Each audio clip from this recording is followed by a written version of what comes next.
Selamat datang di Bicara Logis.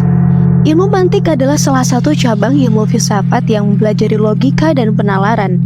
Mantik memiliki sejarah yang panjang yang dapat ditelusuri kembali ke zaman Yunani kuno. Pada abad ke-5 sebelum Masehi, penduduk kota Athena memiliki perhatian besar dalam membumikan tradisi berdialog, berretorika, berdiskusi, dan berdebat. Namun, sayangnya kecakapan dalam retorika dan berdebat itu tak diimbangi dengan fondasi keilmuan yang kokoh dan metode berpikir yang benar, sehingga debat-debat yang berlangsung cenderung kontraproduktif bahkan tak jarang memicu kerusuhan. Kondisi tersebut semakin parah ketika negeri itu kedatangan suatu komunitas yang kerap dijuluki sebagai kaum sofis. Kaum sofis ini adalah sekumpulan orang yang pandai berdebat, berretorika, dan merangkai kata-kata.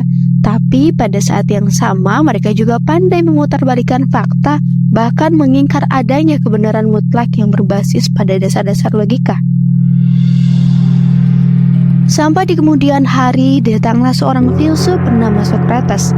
Dialah orang pertama yang berhasil membungkam kaum sofis yang kerap menimbulkan kerusuhan dan keresahan itu. Keberadaan Socrates adalah pukulan telak bagi mereka.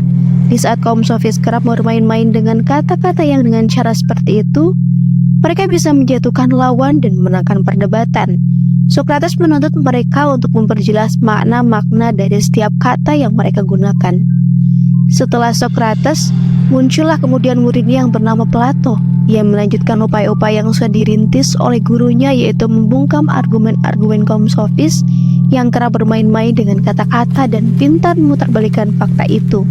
Kaum sofis meyakini bahwa sumber pengetahuan itu hanyalah panca indera, karena sumbernya hanya panca indera. Maka kebenaran pun pada akhirnya bersifat relatif, tidak ada kebenaran mutlak. Namun, menurut Plato, pandangan tersebut itu sangat naif. Sebab kalau yang jadi sumber pengetahuan itu hanya panca indera, maka dialog dan pembelajaran itu tentu menjadi tak bermakna. Konsekuensinya, anak kecil akan sama kedudukannya dengan orang dewasa, karena mereka sama-sama memiliki panca indera. Bahkan kalau kita mengamini pendapat seperti itu, manusia tidak berbeda lagi dengan hewan. Bahkan bisa jadi hewan lebih berpengetahuan ketimbang manusia.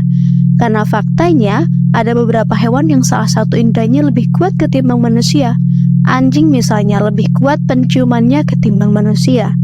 Artinya, kalau yang menjadi sumber pengetahuan itu hanya panca indera semata, maka anjing tentu lebih luas pengetahuannya ketimbang manusia. Pandangan seperti ini sudah jelas keliru. Setelah Plato datanglah Aristoteles. Dialah orang yang sebenarnya paling berjasa dalam menyusun, menyempurnakan, dan mengkodifikasi kaidah-kaidah berpikir yang kita kenal sekarang sebagai ilmu mantik. Sebelum Aristoteles, kaidah-kaidah itu belum dibukukan dan hanya diajarkan melalui lisan. Aristoteles menyempurnakan apa-apa yang dibahas oleh Socrates dan Plato. Selain itu, dia juga menambahkan materi-materi baru. Salah satunya dan yang paling penting ialah tentang kias atau silogisme.